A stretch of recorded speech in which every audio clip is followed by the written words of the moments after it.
حضرت امیر محمد اکرم آوان مد ظلہ العالی دارالعرفان منارہ ضلع چکوال میں سال ہا سال سے قرآن و حدیث کے اوپر خطابات کر رہے ہیں اور سلسلہ نقشبندیہ اویسیہ کے مطابق لوگوں کو ذکر الہی کی تربیت دے رہے ہیں۔ وہ قرآن پاک کی تفسیر ترتیب وار بیان کر رہے ہیں۔ تفسیر قرآن کو وہ موجودہ ملکی اور بین الاقوامی حالات کے مطابق بیان کرتے ہیں۔ موٹر وے سے کلر کہار کے انٹرچینج سے نکلتے ہوئے کلر کہار کی جھیل سے ہوتے ہوئے ایک پہاڑی ہے جہاں پر حضرت عبد القادر جیلانی المعروف غوث پاک کے پوتا مبارک کا مزار ہے جو موروں والی سرکار کے نام سے مشہور ہے۔ وہاں سے ہوتے ہوئے میانی، بوچھال اور نورپور سے گزرتے ہوئے دارالعرفان منارہ پہنچ سکتے ہیں۔ حضرت امیر محمد اکرم آوان نے بچیوں اور بچوں کی دینی اور دنیاوی تعلیم کے لیے سقارا اکیڈمی کے نام سے ایک درسگاہ بھی قائم کی ہے جس کا افتتاح ملک پاکستان کے صدر جنرل محمد ضیاء الحق نے اپنے دست مبارک سے کیا تھا۔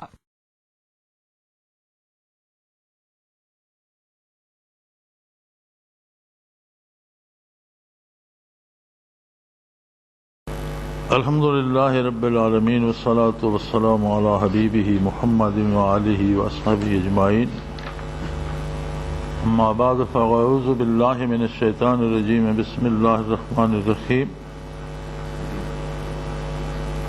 واتبعوا ما تتلو الشیاطین علی ملک سلیمان وما کفر سلیمان ولکن الشیاطین کفروا یعلمون الناس السحر وما انزل على الملكين ببابل هاروت وماروت وما يعلمان من احد حتى يقولا انما نحن فتنة فلا تكفر فيتعلمون منهما ما يفرقون به بين المرء وزوجه وما هم بالضارين به من احد الا باذن الله ويتعلمون ما يضرهم ولا ينفعهم لقد علموا لمن اشتراه ما له في الآخرة من خلاق وَلَبِئْسَ مَا شَرَوْا بِهِ أَنفُسَهُمْ لَوْ كَانُوا يَعْلَمُونَ وَلَوْ أَنَّهُمْ آمَنُوا وَاتَّقَوْا لَمَثُوبَةٌ مِّنْ عِندِ اللَّهِ خَيْرٌ لَوْ كَانُوا يَعْلَمُونَ اللهم سبحانك لا علم لنا إلا ما علمتنا إنك أنت العليم الحكيم رب اشرح لي صدري ويسر لي أمري واحلل عقدة من لساني يفقهوا قولي رب زدني علما مولاي صل وسلم دائما أبدا على حبيبك من زانت به الرسول۔ سورہ بقرہ میں پہلے پارے میں وہی بات بنی اسرائیل کی چلی آ رہی ہے اور گزشتہ ہمارا سبق اس بات پہ ختم ہوا تھا کہ یہ لوگ خواہشات کی پیروی کرتے ہیں اور اللہ کی کتاب کو ماننے کا دعویٰ تو کرتے ہیں لیکن وراء ظہورہم کأنہم لا یعلمون، کتاب اللہ وراء ظہورہم، اللہ کی کتاب کو تو پس پشت کر دیتے ہیں، اس کی کوئی پرواہ نہیں کرتے، جیسے وہ کتاب کو جانتے ہی نہ ہوں، اور کتاب اللہ کو چھوڑ کر پڑھنے کی کوشش کس کی کرتے ہیں؟ وَاتَّبَعُوا مَا تَتْلُو الشَّيَاطِينُ عَلَى مُلْكِ سلیمان۔ حضرت سلیمان علیہ السلام کے عہد میں شیاطین نے جو کچھ سکھایا اسے سیکھنے کی کوشش کرتے ہیں۔ شیاطین نے کیا سکھایا؟ وما کفر سلیمان ولکن الشیاطین کفروا، سلیمان علیہ السلام تو اللہ کے نبی تھے، انہوں نے تو کفر نہیں سکھایا، شیطانوں نے لوگوں کو کفر سکھایا۔ وہ کفر کیا تھا؟ یعلمون الناس السحر، لوگوں کو جادو سکھاتے تھے۔ سلیمان علیہ السلام کی حکومت چونکہ انسانوں پر، جانوروں پر، پرندوں پر، حیوانوں پر، جنوں پر، ہوا پر، بے شمار اشیاء پر ان کی حکمرانی تھی اور سارے ان کے ارشادات کی تعمیل کرتے، ان کی بات سمجھتے، اپنی بات ان کی بارگاہ میں عرض کرتے، تو لوگوں میں بھی شیطان نے ایک شوق پیدا کیا کہ سلیمان علیہ السلام کی طرح ہمارے پاس بھی کچھ کمالات ہونے چاہیے، اور اس کے لیے شیطانوں نے جادو کے نام پر لوگوں کو کفریہ کلمات سکھائے۔ جادو میں ایک عجیب بات یہ ہوتی ہے کہ چونکہ جادو میں کبھی انہیں حاضرات کہتے ہیں، کبھی موکل کہتے ہیں، کبھی ان کا نام کوئی رکھتے ہیں. کوئی بھی نام رکھ لیں تو ہوتے شیاطین ہی ہیں. جادوگر یہ سمجھتا ہے کہ یہ میرے تابع ہیں، لیکن ایسا نہیں ہوتا. ہوتا یہ ہے کہ جادوگر ان کے تابع ہو جاتا ہے. اس لیے کہ بنیادی طور پر وہ شیاطین جو کچھ ان کے بس میں ہے وہ بھی اس لیے کرتے ہیں کہ جو منتر شیطانوں نے سکھلائے ان میں کفر تھا. پہلی بات تو یہ ہے کہ جادو کے منتر جو ہوتے ہیں ان میں بہت سے قدیم زبانوں کے الفاظ ایسے استعمال کیے جاتے ہیں جن کا خود جادوگر کو بھی مفہوم نہیں پتہ ہوتا، اور وہ الفاظ کفریہ ہوتے ہیں. پھر یار لوگوں نے نزول قرآن کے بعد قرآن حکیم کو بھی معاف نہیں رکھا،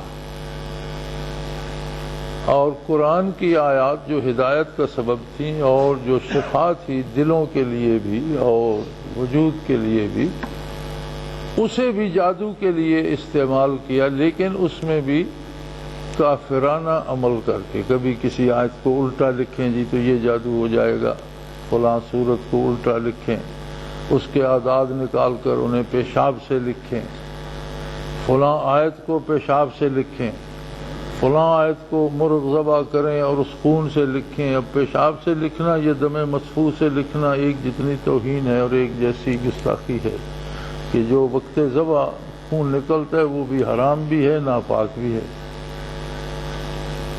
تو یہ تب سے چلتا چلتا نزول قرآن کے بعد بھی اسے جادوگروں نے قرآن حکیم کے ساتھ بھی وہی توہین آمیز سلوک کیا جو پہلی کتابوں کے ساتھ شیطانوں نے کیا تھا. لیکن اللہ کریم فرماتے ہیں وَمَا كَفَرَ سلیمان. سلیمان علیہ السلام تو اللہ کے نبی تھے، وہ تو کفر نہیں سکھا سکتے تھے، انہوں نے تو کفر کی تعلیم نہیں دی.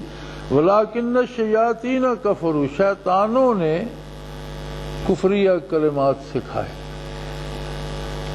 اور وہ کفریہ کلمات کیا تھے؟ یعلمون الناس السحر. لوگوں کو انہوں نے جادو سکھایا.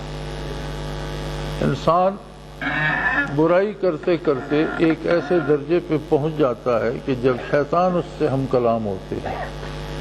ان الشیاطین لیوحون الی اولیائہم. شیطان اپنے دوستوں کے دلوں میں باتیں ڈالتے ہیں، ان سے باتیں کرتے ہیں، انہیں ترغیب دیتے ہیں، راستہ دکھاتے ہیں، طریقہ بتاتے ہیں. پھر اللہ کریم نے جب یہ بات عام ہوئی اور شیطانوں نے لوگوں کو جادو سکھانا شروع کر دیا تو 2 فرشتے نازل فرما دیے اسی عہد میں بابل شہر میں. وما انزل علی الملکین ببابل ہاروت و ماروت. ہاروت اور ماروت 2 اللہ کے فرشتے تھے، انہیں نازل فرما دیا کہ وہ جادو کی تشریح لوگوں کو بتائیں. یہ بات بڑی عجیب لگتی ہے کہ جب اللہ کا نبی موجود ہے اور لوگوں کی ہدایت کا کام کر رہا ہے تو پھر فرشتے کیوں مقرر فرمائے گئے؟ لوگ جب اس جادو میں اسیر ہونے لگے اور لوگوں کو اس کا بڑا شوق چڑھا اور گمراہ ہونے لگے تو اللہ نے اپنی کرم اور اپنی رحمت سے 2 فرشتے اس لیے مامور فرما دیے کہ نبی کی شان کے یہ بعید ہے کہ وہ برائی کی تفصیلات بتائے. مثلا نبی کریم صلی اللہ علیہ وسلم نے فرمایا جوا حرام ہے. اب یہ بات تو ہو گئی، لیکن اگر حضور اکرم صلی اللہ علیہ وسلم جوئے کے سارے طریقے بھی سمجھاتے کہ جی یہ تاش سے اس طرح کھیلا جاتا ہے، یہ کوڑیوں سے اس طرح کھیلا جاتا ہے، یہ فلاں چیز کو اس طرح کرنے سے اس طرح ہو تو وہ ہار جاتا ہے، وہ جیت جاتا ہے، تو اس کا مطلب تھا کہ جوئے کی تعلیم بھی دی جا رہی ہے. اللہ کا نبی اگر یہ تفصیلات بتاتا تو گمراہ لوگ وہاں سے سیکھ کر وہی کام شروع کر دیتے جس سے اللہ کا نبی منع فرما رہا ہے. اس لیے انبیاء علیہ الصلوۃ والسلام نے حکم تو دیا، ان کے طریقوں پر بحث، برائی کے طریقوں پر بحث نہیں فرمائی، یہ ان کی شان سے بعید تھا. لیکن چونکہ لوگ جادو میں کثرت سے مبتلا ہو رہے تھے تو اللہ کریم نے 2 فرشتے نازل فرما دیے جو اس جادو کی تفصیلات بتاتے تھے کہ یہ کرو گے یہ ہوگا، یہ کرو گے یہ ہوگا، لیکن وہ یہ بتانے سے پہلے ما یعلمان من احد، کسی بھی کوئی ایک بندہ بھی ایسا نہیں جسے بتانے سے پہلے وہ یہ نہیں بتاتے تھے حتی یقولا انما نحن فتنۃ فلا تکفر، ہمارا نازل ہونا بھی تمہارے لیے ایک آزمائش ہے، ہم تمہیں بتائیں گے تو صحیح لیکن کفر مت کرو اور ان طریقوں میں مت پڑو، یہ کفر ہے، اگر اختیار کرو گے تو کافر ہو جاؤ گے۔ لیکن لوگوں کو شوق چڑھا ہوا تھا اور زیادہ شوق یہ تھا، زیادہ باتیں یہ سیکھتے تھے فَيَتَعَلَّمُونَ مِنْهُمَا مَا يُفَرِّقُونَ بِهِ بَيْنَ الْمَرْءِ وَزَوْجِهِ، کہ دوسروں کی بیویوں کو گمراہ کر سکیں اور دوسروں کی عورتوں کو اپنی طرف راغب کر سکیں، ایسے منتر لوگ زیادہ سیکھتے تھے، ایسے کلمات جادو کے لوگ زیادہ سیکھتے تھے۔ ضمناً بات آ گئی، ہمارے ساتھ ایک مولوی صاحب ہوا کرتے تھے، اگر مجھے صحیح یاد ہے تو غالباً ان کا نام خورشید تھا، لیکن مجھے یقین نہیں کیونکہ بہت بڑے عرصے کی بات ہے، نصف صدی کا قصہ ہے، راولپنڈی کے نوا کے تھے، ذکر کرتے تھے ہمارے ساتھ اور اچھے آدمی تھے۔ وہ کسی عورت کے جال میں پھنس گئے، اب انہیں یہ بڑا شوق کہ وہ عورت میری طرف راغب ہو اور وہ عورت میرے پاس آ جائے۔ آخر عالم تھے، باتیں تو جانتے تھے، جب زیادہ گھبرائے، اب یہ بات حضرت سے تو کر نہیں سکتے تھے کہ کسی کی عورت ہے وہ میرے پاس آ جائے، تو غیر شرعی کام تھا، اب شیخ سے کیسے کہتے؟ تو مولانا کو کہیں شیطان نے یہ خیال ڈالا کہ بھئی یہ کام تو میرے کرنے کا ہے اور تم لگے ہوئے ایک ولی اللہ کے پیچھے ہو، وہ تو یہ کام کر کے تمہیں نہیں دے گا۔ تو انہوں نے کوئی شیطانی عمل کرنا شروع کر دیا یا کوئی شیطان کے نام کا وظیفہ شروع کر دیا یا اس طرح کی کوئی بات انہوں نے شروع کر دی اور وہ عورت ان کی طرف مائل ہو گئی۔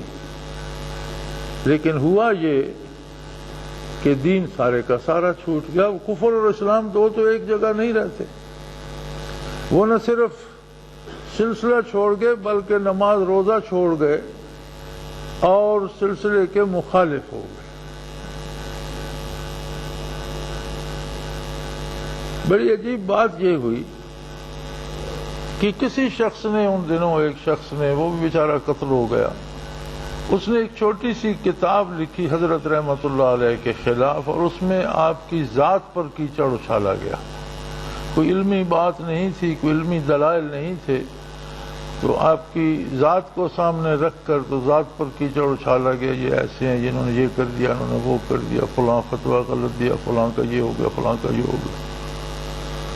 اب جس نے لکھی اس نے اسی مولوی کو دکھائی کہ یہ میں نے کتاب لکھی ہے، 50-60 صفحے کی، 100 صفحے کی ہوگی، تو یہ میں چھپوانا چاہتا ہوں لیکن میرے پاس تو سرمایہ نہیں ہے۔ مولوی صاحب تیار ہو گئے کہ یہ میں چھپوا کے دیتا ہوں۔ اب چونکہ وہ شیطان کے ساتھ تھے اور بڑا زیادہ تعلق ہو گیا تھا، دوستی بڑھ گئی تھی۔ اللہ کی شان، چھپوانے کے لیے پنڈی گئے پریس والوں سے ملنے تو دونوں آنکھوں کی بینائی بند ہو گئے، ٹھیک ٹھاک تھے، شہر میں اترے تو دونوں آنکھوں میں نظر نہیں تھی، اسپتال لائے کہ ڈاکٹر چیک کرتے، وہ کہتے ٹھیک ہے، کوئی پرابلم نہیں، کوئی مسئلہ نہیں ہے، کوئی خرابی نہیں ہے، نہ نظر میں ہے نہ آنکھ میں ہے نہ کچھ، سارا سسٹم ٹھیک ہے، انہیں نظر نہیں آتا۔ اب ہم اس کا کوئی سمجھ نہیں آتی کیوں نظر نہیں آتا، نظر آنا چاہیے۔ 2-4 دن اسپتال پڑے رہے، پھر مولانا کو خود خیال آیا کہ کہیں یہ اس جو میں یہ کتاب چھپوانے چلا ہوں اس کی وجہ سے تو نہیں ہے۔ تو مولانا نے توبہ کی کہ یا اللہ میں یہ کتاب نہیں چھپواتا، اس کا مسودہ ضائع کر دوں گا اور میں یہ خباثت نہیں کرتا۔ اللہ کی شان، مولانا کی نظر ٹھیک ہو گئی، مولانا گھر آ گئے۔ پھر وہ شخص ملا، بھئی آپ نے وہ کتاب کا کیا کیا؟ انہوں نے کہا میرے ساتھ تو بڑا تماشا ہوا، میرا خیال تھا کہ یہ کتاب چھپواتے ہیں اور اسے عام لوگوں میں بانٹیں گے تو سچ جھوٹ کا کسی کو کیا پتا، حضرت کی بدنامی تو بڑی ہوگی اور پھر اخباروں میں اچھالیں گے اسے، تو لیکن میری تو اس طرح سے نظر بند ہو گئی اور میں نے توبہ کی تو مجھے نظر ملی، تو میں تو نہیں کرتا۔ اس نے کہا آپ بادشاہ آدمی ہیں، ہو سکتا ہے اتفاقاً کوئی ایسا ہو گیا ہو، کتاب چھپوانے کا نظر سے کیا تعلق ہے؟ تو یہ ہو سکتا ہے کسی بھی وقت کوئی پٹھا یا کوئی نس دب گئی ہو اور نظر بند ہو گئی ہو، اب ٹھیک ہو گئی، تو آپ نے خواہ مخواہ اسے مولانا کی کرامت سے جوڑ لیا ہے اور سب پھر تیار ہو گئے۔ اور دوسری دفعہ جب شہر پہنچے تو دوسری دفعہ پھر بھی نہیں جاتی،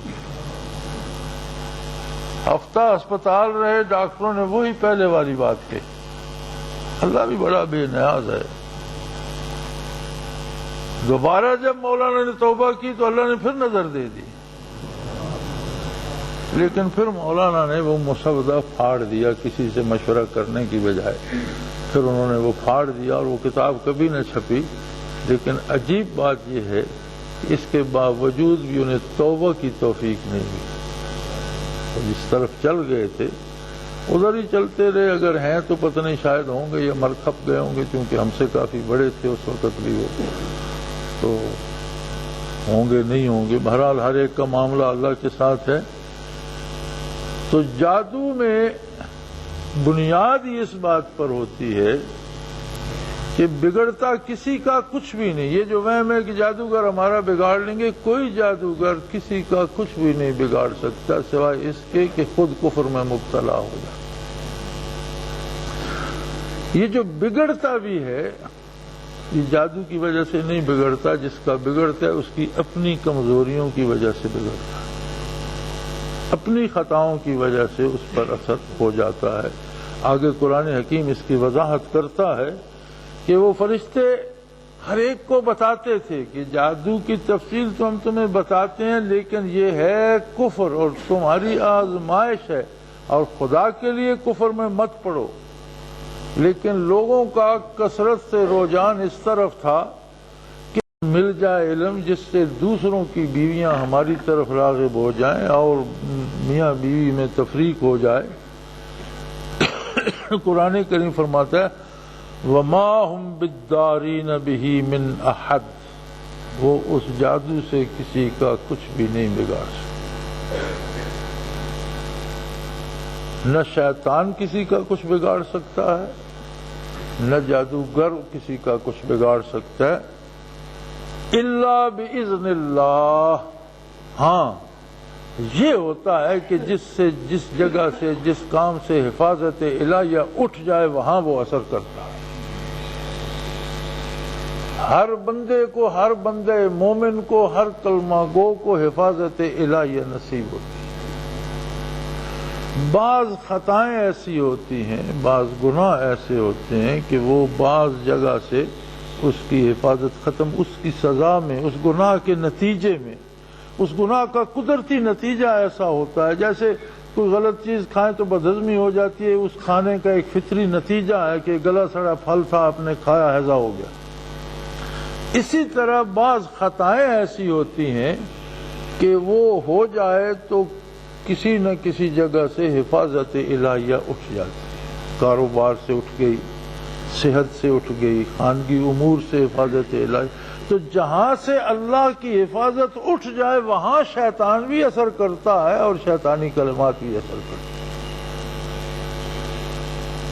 تو مقصود یہ ہوا کہ کسی کو یہ شبہ ہو کہ مجھ پہ کوئی جادو کر رہا ہے تو اسے اپنے آپ کو تلاش کرنا چاہیے کہ مجھ پر جادو کیوں اثر کر رہا ہے۔ کوئی خطا سمجھ میں آئے تو اس سے توبہ کرے، رجوع کرے، سمجھ میں نہ آئے تو بھی وہ ارحم الراحمین ہے، اس سے دعا کرے کہ تو جانتا ہے میں کسی خطا میں مبتلا ہوں، تو میں اس سے توبہ کرتا ہوں اور مجھے اس سے بچنے کی توفیق عطا فرما اور مجھے اس سے محفوظ فرما، تو وہ کریم ہے، وہ محفوظ فرما دیتا۔ بعض اوقات ہمیں اپنی خطاؤں کا پتہ بھی نہیں چلتا کہ ہم کیا ظلم کیے جا رہے ہیں، معمولی سمجھ کے ایک کام نبی کریم صلی اللہ علیہ وسلم کا ایک ارشاد ہے جس کا مفہوم یہ ہے کہ آدمی ساری عمر نیکی کرتا رہتا ہے، کوئی ایک جملہ ایسا کہہ دیتا ہے جو ساری نیکیوں کو برباد کر کے اسے دوزخ کا مستحق بنا دے۔ ایک آدمی ساری عمر گناہ میں اور برائی میں گزارتا ہے، لیکن کبھی کوئی ایک جملہ ایسا نکل جاتا ہے کہ وہ سارے گناہ معاف ہو کر وہ جنت کا مستحق ہو جاتا ہے۔ تو بعض دفعہ ہم بے شعوری میں، بے خیالی میں، نہ جانتے ہوئے بھی کوئی ایسا جملہ کہہ دیتے ہیں جو اللہ کی بارگاہ میں بہت بڑا جرم ہوتا ہے، تو اس سے حفاظت الہیہ اٹھ جاتی ہے۔ جادو کیا ہے؟ شیطانی کلمات ہیں، کفریہ کلمات ہیں۔ شیطان کوشش کرتا ہے کہ جو وہ کفریہ کلمات ادا کرے، اس سے جو کرا سکتا ہے، اس کی جو مدد کر سکتا ہے۔ مولوی کا جس کا میں ذکر کر رہا تھا، اگر اس نے شیطانی کلمات پڑھے تو کسی کی خاتون کو اس کے پاس لے آیا تو اس کا صبرہ اس میں کیا مزید مبتلا ہو گیا گناہ میں، مزید حرام کاری میں مبتلا ہو گیا، تو صبرہ کیا؟ یعنی جادو پڑھنے سے اس کا صبرہ خواہش نفس تو پوری ہوئی، لیکن ایک اور گناہ میں ملوث ہو گیا۔ تو ہوتا یہ ہے کہ لوگ سمجھتے ہیں یا عامل سمجھتے ہیں کہ یہ جنات یا یہ حاضرات یا یہ موکل ہمارے تابع ہیں، دراصل شیطان نے انہیں اپنے تابع کر رکھا ہوتا ہے، اور شعبدے دکھا کر انہیں سامنے لا کر ان کی وجہ سے دوسروں کا دین تباہ کرتا ہے، دوسروں کے عقائد تباہ کرتا ہے، دوسروں کی عزتیں تباہ کرتا ہے، دوسروں کا سرمایہ تباہ کرتا ہے اور پیسے ان کو دلواتا ہے۔ تو ہوتا واقعتاً یہ ہے کہ وہ شیاطین یا موکل ان کے تابع نہیں ہوتے، انہوں نے انہیں اپنے تابع کر رکھا ہوتا ہے، دو چار شعبدے دکھا کر لوگوں کو گناہ میں، برائی میں مبتلا کرنا، لوگوں کے عقائد برباد کرنا۔ اب اگر کسی کا یہی عقیدہ بن جائے کہ میری روزی تو جادوگر نے باندھ دی، جملہ تو چھوٹا سا ہے، لیکن وہ رب کریم فرماتے ہیں جو ساری کائنات کا رب ہے، ما من دابۃ علی الارض الا علی اللہ رزقها، کوئی ذی روح، ما من دابۃ فی الارض الا علی اللہ رزقها، روح زمین پر کوئی ذی روح ہے، اس کی روزی اللہ کے ذمے ہے۔ اب قادر مطلق اپنے ذمے لیتا ہے، اور ایک شخص کا عقیدہ یہ ہے کہ یہ تو جادوگر نے روک دی۔ جملہ تو چھوٹا سا ہے، لیکن اس میں کتنا بڑا کفر چھپا ہوا ہے کہ اللہ تو دینا چاہتا ہے، اب جادوگر اسے دینے دے نہیں رہا۔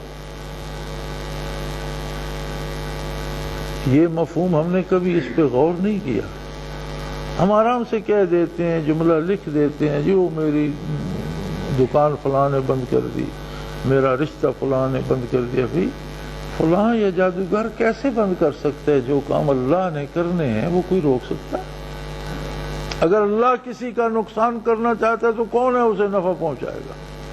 اور اللہ کسی کا نفع کرنا چاہتا ہے تو کون ہے جو اسے روکے گا؟ کوئی نہیں روک سکتا۔ اور اگر جادو بھی اثر کرتا تو فرمایا ما یضرہم ولا ینفعہم، جادوگر نہ کسی کا بگاڑ سکتے ہیں نہ کسی کا سنوار سکتے ہیں۔ اور یہاں فرمایا وما ہم بالضارین بہ من احد، اپنے جادو سے کسی کا کوئی رائی برابر نقصان نہیں کر سکتے، الا باذن اللہ، ہاں جہاں اللہ ہی اجازت دے دے، اللہ اپنی حفاظت اٹھا لے کہ جہاں اس کا نقصان ہوتا رہے تو ہوتا ہے۔ حتیٰ کہ علماء حق فرماتے ہیں کہ جسمانی صحت بھی جب خراب ہوتی ہے تو وہاں جو مامور فرشتہ ہے اسے حکم ہوتا ہے من جانب اللہ کہ یہاں سے حفاظت ہٹا دو، وہاں خراب ہوتی ہے، ورنہ ایک ایک لقمے کو چبانے، حلق سے اتارنے اور نظام ہضم میں لانے اور پھر غذا کو تقسیم کرنے پہ اللہ کے متعدد فرشتے ایک ایک وجود پر کام کر رہے ہیں، ایک ایک ذرے کو اس کی اپنی جگہ پہنچاتے ہیں۔ وہ ایسا قادر ہے۔ وَمِنَ الشَّجْرِ الْأَخْضَرِ نَارًا، اس نے سرسبز درختوں میں آگ چھپا لی۔ عجیب بات ہے درخت کی جڑ غذا لیتی ہے زمین سے، وہاں بھی فرشتہ مقرر ہے جو اس غذا کو جڑ کے ذریعے پہنچاتا ہے، جڑ سے پتوں میں پہنچتی ہے۔ ہر پتا ایک بھٹی ہے جو سورج کی روشنی سے تمازت لے کر اس غذا کو پکاتا ہے، ہر پتے میں ایک بھٹی ہے۔ باٹنی والے حضرات جہاں تشریف فرما ہوں گے، جن لوگوں نے باٹنی پڑھی ہے وہ جانتے ہیں کہ غذا جا کر پتوں میں پکتی ہے، جس طرح انسان کے معدے میں غذا پکتی ہے، درخت کے پتوں میں غذا پکتی ہے، پھر وہاں سے تقسیم ہوتی ہے، اس سے تنے کی لکڑی بنے گی وہ تنے کو جاتی ہے، اس سے نئی کونپل پھوٹے گی وہ ادھر جاتی ہے، اس سے پھول بنے گا وہ حصہ ادھر جاتا ہے، اس سے پھل بنے گا وہ حصہ ادھر جاتا ہے، ہر چیز اپنی اپنی جگہ پہ پک کر تیار ہو کر تقسیم ہو جاتی ہے۔ جو پتا اپنی میعاد پوری کر لیتے وہ سوکھ کے گر جاتے، اس کی جگہ نیا آ جاتے، اسی کام کو پھر شروع کر لیتے۔ اور جب درختوں پہ پت جڑ آتی ہے تو آپ دیکھ لیں نشو و نما رک جاتی ہے۔ ہمارے ذمہ دار جب درخت کاٹتے ہیں کسی کام کے لیے، کوئی چھت کی لکڑی بنانی ہے، دروازہ بنانا ہے، لکڑی کی کوئی چیز بنانی ہے، تو ہم اس موسم میں کاٹتے ہیں جب پت جھڑ ہوتی ہے کہ وہ لکڑ خراب نہیں ہوتی، اس میں وہ جو عمل سارا ہو رہا ہوتا ہے وہ رک جاتا ہے، پتے جھڑ جاتے ہیں، وہ سارا عمل اس کی نشو و نما رک جاتی ہے، اس لیے وہ جلدی خراب نہیں ہوتی۔ اس وقت کاٹ کر اسے خشک کر لیا جائے تو وہ جلدی اسے کیڑا نہیں لگتا، خراب نہیں ہوتی۔ جب نشو و نما کا عمل شروع ہونا ہوتا ہے پھر اس پہ پتے آ جاتے ہیں، جب پتے آ جاتے ہیں پھر کاٹیں تو چونکہ وہ ایک عمل سے گزر رہی ہوتی ہے، پھر وہ تھوڑے عرصے بعد خراب ہونا شروع ہو جاتی ہے۔ یہ تو عام دیہاتی کاشتکاروں کو بھی اس کا پتہ ہے کہ فلاں موسم میں درخت کاٹنا ہے اور فلاں میں نہیں کاٹنا۔ تو اسی طرح انسان کے وجود میں بھی ایک ایک ذرہ اس کا مقدر ہے، اور یہ بڑا لمبا نظام ہے۔ ہر چیز مٹی سے وجود پذیر ہو رہی ہے، مٹی کو مختلف روپ دے رہا ہے، کہیں گندم بن رہی ہے، کہیں چاول بن رہا ہے، کہیں پھل بن رہے ہیں۔ ہر ذرہ ایک بدن کا مقدر ہے، جہاں اسے پہنچنا ہے وہ وہیں جائے گا، جو دانہ کسی کے جسم کا حصہ ہے وہی کھائے گا۔ الا وان النفس لن تموت حتى تستكمل رزقها، کوئی متنفس اس وقت تک موت سے ہمکنار نہیں ہوتا جب تک اپنا رزق پورا نہ کر، اپنے حصے کا کھا نہ لے۔ آج تک مرنے والے دانہ دانہ فالتو چھوڑتے تو انبار لگے ہوتے، پہاڑ لگے ہوتے غلے، اور ایک ایک دانہ فالتو کھاتے تو آج کی مخلوق بھوکی مر جاتی۔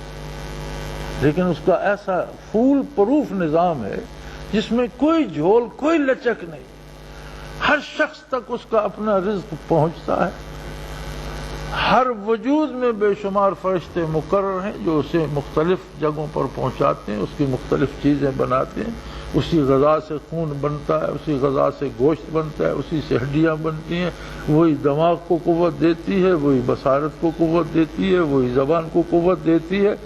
اور پھر اگر اس سے آگے نسل انسانی چلتی ہے تو اس کا ایسا بھی غذا اس کی بنتا ہے، لیکن سلب میں جا کر محفوظ ہو جاتا ہے، اس کے بدن کا حصہ نہیں بنتا، اگلی نسل میں جا کر اس کا ظہور ہوتا ہے اور وہاں جا کر ایک نیا وجود بنتا ہے۔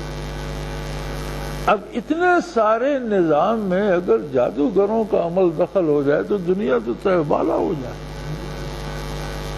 اس لیے فرمایا کچھ نہیں کر سکتے، ما ہم بالدارین بہ من احد، رائی برابر بھی کچھ نہیں کر سکتے۔ ہاں اگر بندہ خود کو ایسی خطا کرے کہ اللہ کسی جگہ سے اپنی حفاظت ہٹا لے، الا باذن اللہ، اللہ چھوٹ دے دے کہ اس کی اس جگہ کو جانے دو، تو پھر وہاں شیاطین متاثر کرتے ہیں۔ تو کسی کو یہ وہم ہو اگر، اس بھائی کو سوچنا یہ چاہیے کہ کوئی ایسی خطا مجھ سے کیا ہوئی کہ مجھ پہ جادو اثر کر رہا ہے، اور اگر سمجھ آئے تو پھر تو بہت اچھی بات ہے، لیکن بندہ اپنے کام کو تو خطا نہیں سمجھتا۔ ہم تو اپنے جو کرتوت کرتے ہیں سب نیکیوں میں لکھتے رہتے ہیں، سمجھ نہ آئے کہ میں کون سی خطا کر رہا ہوں تو کم از کم اللہ سے دعا تو کرے، توبہ تو کرے کہ یا اللہ مجھے نہیں علم تو تو مجھے بتا دے، تو مجھے جتوا دے، میرے دل میں احساس پیدا کر دے اور مجھے اس برائی سے نجات دے دے، میری توبہ قبول فرما اور ان مصیبتوں سے مجھے بچا۔ انبیاء علیہ الصلوۃ والسلام پر بھی مصیبتیں آتی ہیں، اولیاء اللہ پر بھی آتی ہیں، لیکن وہ لوگ ایسے ہوتے ہیں کہ ان پر مصیبتیں ترقی درجات کا سبب بنتی ہیں۔ جیسے آسان سی مثال ہے کہ شہادت کے لیے قتل ہونا پڑتا ہے، شہید ایک اللہ کے قرب کی منزل ہے، قرب الہی کا ایک مقام ہے، لیکن وہ رتبہ پانے کے لیے قتل ہونا پڑتا ہے۔ اسی طرح قرب الہی کے دوسرے منازل میں کسی میں بیماری آ جاتی ہے، کسی میں کاروبار میں نقصان آ جاتا ہے، کسی میں اور کوئی دنیاوی تکلیف بڑھ جاتی ہے، اسے اصطلاح میں کہتے ہیں مجاہدہ اضطراری، ایسا مجاہدہ جو اللہ مجبوراً کرواتے ہیں۔ یہ تو ہوتا ہے نیک لوگوں کا۔ معاشمہ کا یہ ہوتا ہے کہ تلافی مافات ہو جاتی ہے، اگر ایمان سلامت ہو تو کوئی مصیبت آ جائے تو جو گناہ ہوئے ہیں وہ اس کے صدقے معاف ہو جاتے ہیں۔ نبی کریم صلی اللہ علیہ وسلم فرماتے ہیں کہ مومن کو کوئی ہلکا سا کانٹا بھی چبھ جائے تو کئی گناہ اس کے صدقے اللہ معاف فرما دیتا ہے۔ تو عام مومن پہ جو مصیبت آتی ہے تو وہ تلافی مافات کا سبب بن جاتی ہے، یعنی کوئی جو گناہ ہوئے وہ معاف ہو جاتے ہیں، لیکن کافر پر جو مصیبت آتی ہے وہ سزا کے طور پر آتی ہے۔ جہاں ایمان نہیں ہوتا وہاں جو مصیبت آتی ہے وہ بطور سزا کے آتی ہے، اسے از قسم عقوبات کہتے ہیں۔ ترقی درجات، تلافی مافات اور عقوبات، یہ 3 درجے ہیں، مصیبت کے 3 درجے ہیں۔ اہل اللہ اور اللہ کے مقرب بندوں کی ترقی درجات کے لیے ہوتی ہے، ماں و شما کی تلافی مافات، یہ بھی اس کا احسان ہے۔ اور کافر پر جو مصیبت بھی آتی ہے از قسم عقوبات ہوتی ہے، بطور سزا کی ہوتی ہے۔ دوسرے جادو میں یہ خصوصیت نہیں ہے کہ وہ کسی چیز کی ماہیت بدل دے، وہ شہد کو زہر اور زہر کو شہد نہیں بنا سکتا، ہاں دھوکہ دے سکتا ہے۔ وَسَحَرُوا أَعْيُنَ النَّاسِ، نگاہوں پہ جادو کر دیا جادوگروں نے، اور لکڑیاں تھیں تو لکڑیاں ہی نظر سانپ آنے لگ گئے۔ تو اس طرح کے شعبے جو ہیں، جس بندے کو اللہ ایمان کامل دے دے اس کا کچھ نہیں بگاڑ سکتے، نہ اسے متاثر کرتے ہیں، نہ وہ ان سے اثر پذیر ہوتا ہے، نہ اس کا ان سے کچھ بگڑتا ہے۔ اور اس کے باوجود بھی اگر ہمیں یہ وہم ہو کہ کوئی جادوگر میرا کوئی نقصان کر رہا ہے تو اس کا آسان سا علاج توبہ ہے۔ پتہ چل جائے خطا کا چھوڑ دے، نہ پتہ چلے تو بھی وہ عالم غیب ہے، وہ عالم الغیب ہے، وہ عالم الشہادہ ہے، وہ سب جانتا ہے، اس کے علم میں، اس کے سامنے تو دست دراز کرے کہ بار الہ مجھے معاف فرما، توبہ کی توفیق عطا فرما، اور کوئی گناہ ایسا جو میں نہ جانتے ہوئے کر رہا ہوں اس سے مجھے بچا لے، اور مجھے اپنی حفاظت میں رکھ، مجھے شیطانوں کے رحم کرم پر نہ چھوڑ۔ اللہ کریم ہے، وہ معاف فرما دیتا ہے۔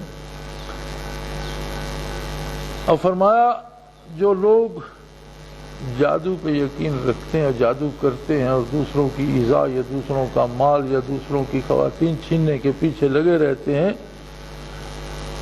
وَلَقَدْ عَلِمُوا، وہ یہ خوب جانتے ہیں، لَمَنِ اشْتَرَاهُ، کہ انہوں نے جو یہ سودا کیا ہے کہ دین کو چھوڑ کر جادو کے پیچھے لگ پڑے اور شیطانی عملیات کے پیچھے لگ پڑے ہیں، مَا لَهُ فِي الْآخِرَةِ مِنْ خَلَاقٍ، ان کا آخرت میں کوئی ذرا برابر حصہ نہیں۔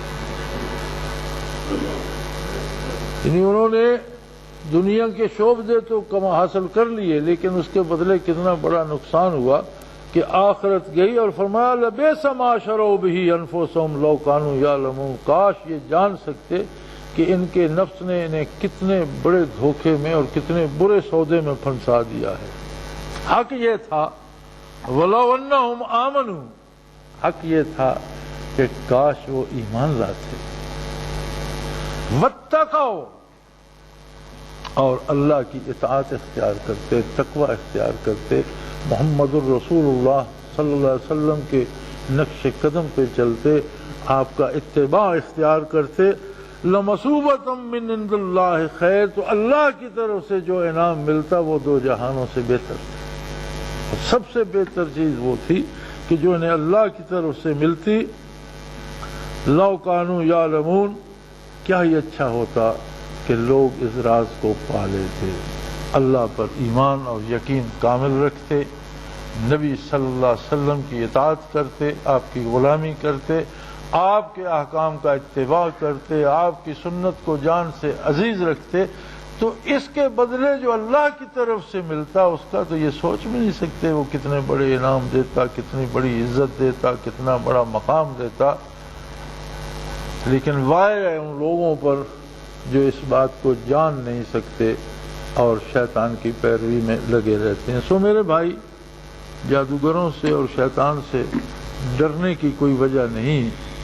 ہاں، اپنے آپ سے، اپنے کردار سے، اپنے گناہوں سے ڈرنا چاہیے اور ہر وقت اللہ کریم سے معافی طلب کرنا چاہیے. کچھ بھی نہ ہو تو بندہ کم از کم دن میں ایک تسبیح تو استغفار کی ضرور پڑھے. تسبیح بھی نہیں پڑھ سکتا تو 5 نمازیں پڑھتا، ہر نماز کے ساتھ 20 دفعہ پڑھ لے تو بھی ایک تسبیح تو ہو جائے گی. انگلی پہ گن کے بھی پڑھ لے لیکن استغفار ضرور کرے. ایمان کی مضبوطی کا نسخہ بڑا آسان اور بڑا سہل ہے کہ کثرت سے درود شریف پڑھا جائے. ایسی دعا ہے جو کبھی رد نہیں ہوتی، منظور ہوتی ہے. اور علماء حق فرماتے ہیں کہ کوئی دعا بھی مانگیں تو اس کے اول آخر درود شریف ضرور پڑھیں کہ درود شریف تو منظور ہی ہوگا. تو اس کی رحمت سے بعید ہے کہ پہلی بات بھی مان لے، آخری بات بھی مان لے اور درمیان والی چھوڑ دے. وہ کریم ہے، وہ درمیان والی بھی قبول کر لے. اللہ کریم ہمیں نیکی کی توفیق دے، ہمارے گناہ معاف فرمائے اور یقین کی دولت دے اور وہم سے محفوظ فرمائے. وآخر دعوانا ان الحمدللہ رب العالمین.